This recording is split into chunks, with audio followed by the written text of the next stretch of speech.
എന്തായാലും ഇപ്പോൾ എന്താണ് അതിന്റെ അവസ്ഥ എന്നത് കൂടി നമുക്ക് അറിയേണ്ടതുണ്ട്. എത്ര ബൈക്കുകൾ നിലവിൽ കത്തി നശിച്ചിട്ടുണ്ട്, തീ നിയന്ത്രണ വിധേയമായിട്ടുണ്ട്. വലിയ പുകപടലം എന്നുവെച്ചാൽ തൃശ്ശൂർ ടൗണിന്റെ മധ്യഭാഗത്ത് തന്നെയാണ് ഈ റെയിൽവേ സ്റ്റേഷൻ ഉള്ളത്. റെയിൽവേ സ്റ്റേഷനോട് ചേർന്നാണ് ബൈക്ക് പാർക്കിംഗ് ഏരിയ ഉള്ളത്.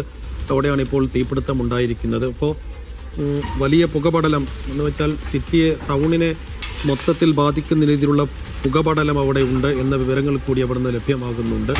തീ ഇപ്പോഴും നിയന്ത്രണ വിധേയമാക്കാൻ കഴിഞ്ഞിട്ടില്ല. 600ഓളം ബൈക്കുകൾ അവിടെ പാർക്ക് ചെയ്തിട്ടുണ്ട് എന്നാണ് ഒരു ഊഹം.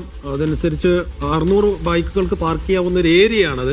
അവിടെ എത്ര ബൈക്ക് ഇന്ന് രാവിലെ ഉണ്ടായിരുന്നു എന്നുള്ളതിന്റെ വിവരം നമുക്ക് ഒരു എക്സാക്ട് വിവരം കിട്ടേണ്ടതുണ്ട്. എങ്കിൽ കൂടിയും ഒരു 400-ലധികം ബൈക്കുകൾ ഉണ്ടാകാൻ സാധ്യതയുണ്ട്. ഓരോ ബൈക്കും പെട്ടെന്ന് തീ ആളിപ്പടരാൻ സാധ്യതയുള്ളതാണ്. കാരണം അതിന്റെ മുകളിൽ റെക്സിനും തീ പെട്ടെന്ന് പിടിക്കാവുന്ന സംഗതികളൊക്കെ അതിന്റെ മുകളിലുണ്ട്. ഒപ്പം ഇന്ധനവും പെട്രോൾ ആയാലും ഡീസൽ ആയാലും ഒക്കെ വേഗത്തിൽ കത്തിപ്പിടിച്ച് പൊട്ടിത്തെറിക്കാവുന്ന അവസ്ഥയിലുള്ളതാണ്. എന്തായാലും നമുക്ക് കേൾവിയില്ലാത്ത രീതിയിലുള്ള വലിയൊരു അപകടം ഇന്ന് രാവിലെ തൃശ്ശൂരിൽ സംഭവിച്ചിരിക്കുന്നു. റെയിൽവേ സ്റ്റേഷനോട് ചേർന്നുള്ള ബൈക്ക് പാർക്കിംഗ് ഏരിയയിൽ വലിയ തീപിടുത്തം ഉണ്ടാവുകയും 100 കണക്കിന് ബൈക്കുകൾ കത്തി നശിച്ചു എന്നാണ് ഇപ്പോൾ മനസ്സിലാക്കാൻ കഴിയുന്നത്. അതെ, അവിടെ അടുത്ത മരങ്ങളൊക്കെ ഉണ്ടായിരുന്നു. അപ്പോൾ അടുത്തുള്ള പാർക്കിംഗ് ഏരിയയിലുള്ള മരങ്ങളിലേക്കൊക്കെ തീ പടർന്നിട്ടുണ്ട് എന്നുള്ള വിവിധ റിപ്പോർട്ടുകളൊക്കെ വരുന്നുണ്ട്. അപ്പോൾ റെയിൽവേ സ്റ്റേഷനിലെ 2ാമത്തെ ഗേറ്റിനടുത്തായിട്ടാണ് തീപിടുത്തം ഉണ്ടായിരിക്കുന്നത്. അവിടെയാണ് ഇരുചക്ര വാഹനങ്ങളുടെ പാർക്കിംഗ് ഉള്ളത്. അപ്പോൾ അവിടെ നിന്ന് ആദ്യം ബൈക്കുകൾക്ക് തീപിടിച്ചു, പിന്നീട് അത് പടർന്നു പിടിക്കുകയായിരുന്നു എന്നുള്ള വിവരങ്ങളാണ്. എന്തായാലും അഗ്നിശമന സേന സംഭവ സ്ഥലത്ത് എത്തിയിട്ടുണ്ട്. പക്ഷേ ആ ദൃശ്യങ്ങളിൽ നമ്മൾ അല്പസമയം മുൻപുള്ള ദൃശ്യങ്ങളിൽ കണ്ടതുപോലെ തന്നെ, അതായത് തീ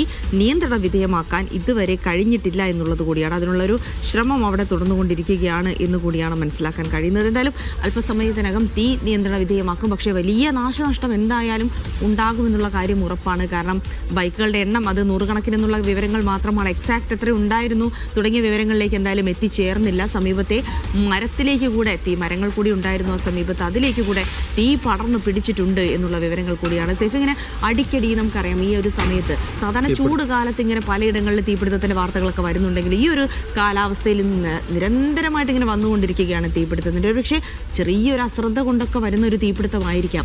ഈ സിഗരറ്റ് വലിക്കുന്ന ആളുകൾക്കൊക്കെ ഉണ്ട് അങ്ങനെ ഒരു ശീലം. അവിടെ ഈ അണയ്ക്കാതെ അതിൻ്റെ സിഗരറ്റ് കുറ്റികൾ ഇട്ട് പോകുന്ന ശീലം. അതായത് എത്ര ജാഗ്രത വേണം നോക്കൂ. ഇപ്പോഴുണ്ടായിരിക്കുന്ന ഈ തീപിടുത്തം എത്രത്തോളം ജാഗ്രത, ഇതൊരു മനുഷ്യനിർമ്മിതമാണെങ്കിൽ എത്രത്തോളം ജാഗ്രത വേണം. അല്ലെങ്കിൽ മിക്കപ്പോഴും ഷോർട്ട് സർക്യൂട്ടുകളൊക്കെയാണ് വില്ലനാവുക. പക്ഷെ ഇവിടെ അതിനുള്ളൊരു സാഹചര്യം ഉണ്ടോ എന്നുള്ള കാര്യം അറിയില്ല. അപ്പോൾ എന്താണ് അവിടെ സംഭവിച്ചത്, എന്തുകൊണ്ട് ഇത്ര വലിയൊരു തീപിടുത്തം ഉണ്ടായി എന്നതൊക്കെ പിന്നീട് അന്വേഷിക്കേണ്ട കാര്യമാണ്. പക്ഷേ തുടരുന്നുണ്ടെന്ന് മനസ്സിലാക്കുന്നു. നടരാജ്, ഏറ്റവും പുതിയ വിവരങ്ങൾ നമുക്ക് എന്തൊക്കെയാണ് ലഭ്യമാകുന്നത്?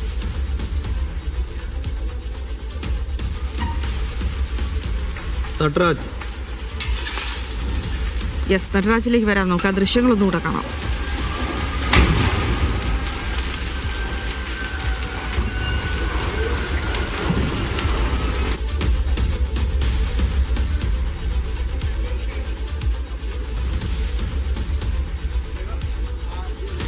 നമ്മുടെ സംഘം വളരെ വേഗത്തിൽ തന്നെ ആ സ്പോട്ടിലേക്ക് എത്തും. നടരാജ് അവിടെ എത്തിക്കഴിഞ്ഞാൽ ഉടൻ സംഭവത്തിന്റെ കൂടുതൽ വിവരങ്ങൾ, ദൃക്സാക്ഷികളുടെ പ്രദേശവാസികളുടെ പ്രതികരണങ്ങളൊക്കെ നമുക്ക് എടുക്കാൻ കഴിയും. ഇപ്പോൾ നമുക്ക് പ്രേക്ഷകരിലേക്ക് എത്തിക്കാൻ കഴിയുന്ന വിവരം, തൃശ്ശൂർ റെയിൽവേ സ്റ്റേഷനോട് ചേർന്ന് ഇരുചക്ര വാഹനങ്ങൾ പാർക്ക് ചെയ്യുന്ന ഭാഗത്ത് വലിയ തീപിടുത്തമുണ്ടായിരിക്കുന്നു.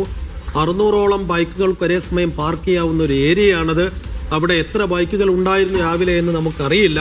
ഇന്ന് ഞായറാഴ്ച കൂടിയാണ്. ഇപ്പോൾ ഒരു വർക്കിംഗ് ഡേ ആണെങ്കിൽ കൂടുതൽ ബൈക്കുകൾ ഉണ്ടാകാൻ സാധ്യതയുണ്ട്. കാരണം ബൈക്ക് അവിടെ പാർക്ക് ചെയ്ത് ജോലിക്ക് പോകുന്ന ആളുകളുടെ എണ്ണം എല്ലാ റെയിൽവേ സ്റ്റേഷനിലും വളരെ കൂടുതലായി നമ്മൾ കാണുന്നതാണ്. ഇന്നിപ്പോൾ സൺഡേ അവധി ദിനമാണെങ്കിൽ കൂടി ബൈക്കുകളുടെ എണ്ണത്തിൽ കുറവുണ്ടാകണം. എന്നാലും ഒരു 100-300 ബൈക്കുകളിലധികം അവിടെ ഉണ്ടാകുമെന്നുള്ള ഊഹമാണ് എല്ലാവർക്കും ഉള്ളത്. അപ്പോൾ എത്ര ബൈക്കുകൾ ഇതിനകം കത്തി നശിച്ചിട്ടുണ്ട് എന്ന് വ്യക്തമല്ല. ഈ തീപിടുത്തത്തിനിടയിൽ ബൈക്കുകൾ പൊട്ടിത്തെറിക്കുന്നത് സ്വാഭാവികമാണ്. എണ്ണയുള്ള ടാങ്കുകൾ പൊട്ടിത്തെറിക്കാൻ സാധ്യത വളരെ കൂടുതൽ. അങ്ങനെ പൊട്ടിത്തെറിക്കുന്ന ദൃശ്യങ്ങൾ കൂടി നമുക്ക് കാണാം. എത്ര വ്യാപ്തിയുള്ള, എത്ര വലിയ നാശനഷ്ടമുള്ള ഒരു അപകടമാണ് ഉണ്ടായത് എന്നതിന്റെ കണക്കിപ്പോഴും നമുക്ക് ലഭ്യമല്ല. അതിനപ്പുറത്തേക്ക് നമുക്ക് ആദ്യം അറിയേണ്ടത് ഈ തീപിടുത്തം ഈ സമയത്തെങ്കിലും നിയന്ത്രണ വിധേയമാക്കാൻ കഴിഞ്ഞിട്ടുണ്ടോ, അണയ്ക്കാൻ കഴിഞ്ഞിട്ടുണ്ടോ എന്നുള്ളതാണ്. അതിലേക്കായിരിക്കും ഇനി നമുക്ക് വരേണ്ടത്. എന്തായാലും ഇപ്പോഴും തീ ആളിപ്പടരുന്നു എന്നുള്ള വിവരം, ഞെട്ടിക്കുന്ന വിവരങ്ങളാണ്, നടുക്കമുളവാക്കുന്ന വിവരങ്ങളാണ് തൃശ്ശൂരിൽ നിന്നും ലഭ്യമാകുന്നത്. യെസ്, അപ്പോൾ ഫയർഫോഴ്സ് തൃശൂർ നഗരമധ്യത്തിൽ തന്നെയാണ്. അതുകൊണ്ട് തന്നെ ഫയർഫോഴ്സ് ഒക്കെ വളരെ പെട്ടെന്ന് അങ്ങോട്ട് എത്തിച്ചേരും. അത് വലിയ ബുദ്ധിമുട്ടുള്ള കാര്യമല്ല. അതുകൊണ്ട് തന്നെ വളരെ പെട്ടെന്ന് തീ നിയന്ത്രണ വിധേയമാക്കുക, കൂടുതൽ ഇടങ്ങളിലേക്ക് തീ പടരാതിരിക്കുക എന്നുള്ളതിന് തന്നെയായിരിക്കും ആദ്യ പരിഗണന നൽകുക എന്നറിയുന്നു. ഇപ്പോൾ ആര്യ വിനോദ് കൂടി വിവരങ്ങൾ നൽകാനായി ചേരുന്നുണ്ട്. ആര്യ, നിലവിൽ എന്താണ് അവിടെ സംഭവിച്ചുകൊണ്ടിരിക്കുന്നത് എന്നതിനെ കുറിച്ചുള്ള വിവരങ്ങളുണ്ടോ? എനിക്ക് രണ്ടാം പ്ലാറ്റ്ഫോമിനോട് ചേർന്നുള്ള തൃശൂർ റെയിൽവേ സ്റ്റേഷനിൽ രണ്ടാം പ്ലാറ്റ്ഫോമിൽ ചേർന്നുള്ള പാർക്കിങ്ങിലാണ് ഇപ്പോൾ തീ പടർന്നു പിടിച്ചിരിക്കുന്നത്. 100 കണക്കിന് ബൈക്കുകളാണ് കത്തി നശിച്ചിട്ടുള്ളത്. തീ അണയ്ക്കാൻ വേണ്ടി ഇതുവരെയായിട്ട് സാധിച്ചിട്ടില്ല എന്നുള്ളതാണ്. തീ അണയ്ക്കാനുള്ള പരിശ്രമങ്ങളെല്ലാം തുടർന്നുകൊണ്ടിരിക്കുകയാണ്. എത്രയും പെട്ടെന്ന് തീ നിയന്ത്രണ വിധേയമാക്കുക എന്നുള്ളതാണ്. എന്നാൽ വലിയൊരു അപകടത്തിൽ നിന്നും ഇതിനെ മാറ്റാൻ വേണ്ടി സാധിക്കും.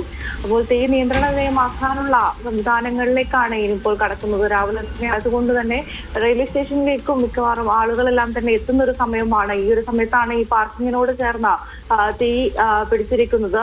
നിരവധി വാഹനങ്ങളാണ് ഇപ്പോൾ തന്നെ കത്തി നശിച്ചിരിക്കുന്നത്. തീ നിയന്ത്രണ വിധേയമാക്കാതെ തുടർന്നാൽ അത് വലിയൊരു അപകടത്തിലേക്ക് നീങ്ങുമെന്നുള്ളതാണ്. ഇതിന്റെ വ്യക്തമായ കാരണങ്ങളൊന്നും തന്നെ നമുക്ക് ഇപ്പോൾ കൃത്യമായി പറയാൻ വേണ്ടി സാധിക്കുന്നതല്ല. എന്ത് തന്നെ ആയാലും തീ നിയന്ത്രണ വിധേയമാക്കാനുള്ള ഒരുക്കങ്ങൾ തുടരുകയാണ്.